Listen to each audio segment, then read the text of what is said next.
ಮೂರನೇ ಬಾರಿಗೆ petrol diesel ಬೆಲೆ ಏರಿಕೆ ವಿಚಾರಕ್ಕೆ ಸಂಬಂಧಪಟ್ಟಂತೆ ಕೇಂದ್ರ ಸರ್ಕಾರದ ವಿರುದ್ಧ ಸಚಿವ ಪ್ರಿಯಾಂಕ್ ಖರ್ಗೆ ಅವರು ವಾಗ್ದಾಳಿ ನಡೆಸಿದ್ದಾರೆ. ಈ ಪ್ರಶ್ನೆಗೆ ಉತ್ತರ ನೀಡಬೇಕಾದವರು ಕೇಂದ್ರ ಸರ್ಕಾರದವರು.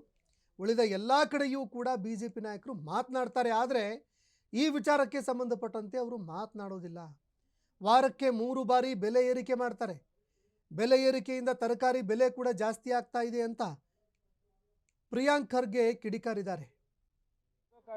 ಕೇಂದ್ರ ಸರ್ಕಾರ ಈ ಬೆಲೆ ಏರಿಕೆಗೆ ಉತ್ತರ ಕೊಡಬೇಕಾಗಿರೋದು ಕೇಂದ್ರ ಸರ್ಕಾರ. ಮಿಕ್ಕಿದಕ್ಕೆಲ್ಲರೂ ಮಾತಾಡ್ತಾರೆ, ಇದ್ರ ಬಗ್ಗೆ ಯಾಕೆ ಮಾತಾಡೋದಿಲ್ಲ? ಕೇಂದ್ರ ಸರ್ಕಾರ ಪಾರ್ಲಿಮೆಂಟ್ನಲ್ಲಿ ಹೇಳಿದ್ದೇನು? ಯಾವುದೇ ರೀತಿಯಾದಂಥ ತೊಂದರೆ ಇಲ್ಲ ನಮಗೆ ಇಂಧನದ್ದು. ನಾವು ರಷ್ಯಾದಿಂದ ಭಾಳ ಕಮ್ಮಿ ಬೆಲೆಯಲ್ಲಿ ಕಚ್ಚಾ ತೈಲನ ನಾವು ತಗೊಂಡಿದ್ದೀವಿ, ಅದು ಒಂದು ಮಾಸ್ಟರ್ ಸ್ಟ್ರೋಕ್ ಇದೆ ಅಂತ ಹೇಳಿಲ್ವಾ? ಏನಾಯ್ತು ಅದೆಲ್ಲ? ಮತ್ತೆ ನಮ್ಮ ಪ್ರಧಾನಮಂತ್ರಿಯವರು ಇರಬರ ದೇಶ ಎಲ್ಲ ಸುತ್ತಿದ್ದಾರೆ.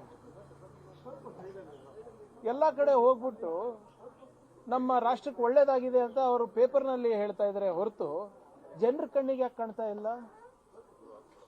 ಇವತ್ತು ಇಷ್ಟು ದೊಡ್ಡ ಅನಾಹುತ ಕಾದಿದೆ ಅಂದ್ರೆ ಯಾರು ಕಾರಣ? ಅದಕ್ಕೆ ವಾರಕ್ಕೆ 3 ಸರಿ ಇವರು ಬೆಲೆ ಏರಿಕೆ ಮಾಡ್ತಾರೆ ಅಂದ್ರೆ ಎಷ್ಟು ಮಟ್ಟಿಗೆ ಇವರು ಪ್ಲಾನಿಂಗ್ ಮಾಡ್ತಾ ಇದ್ದಾರೆ ಅಂತ ಗೊತ್ತಾಗ್ತದೆ.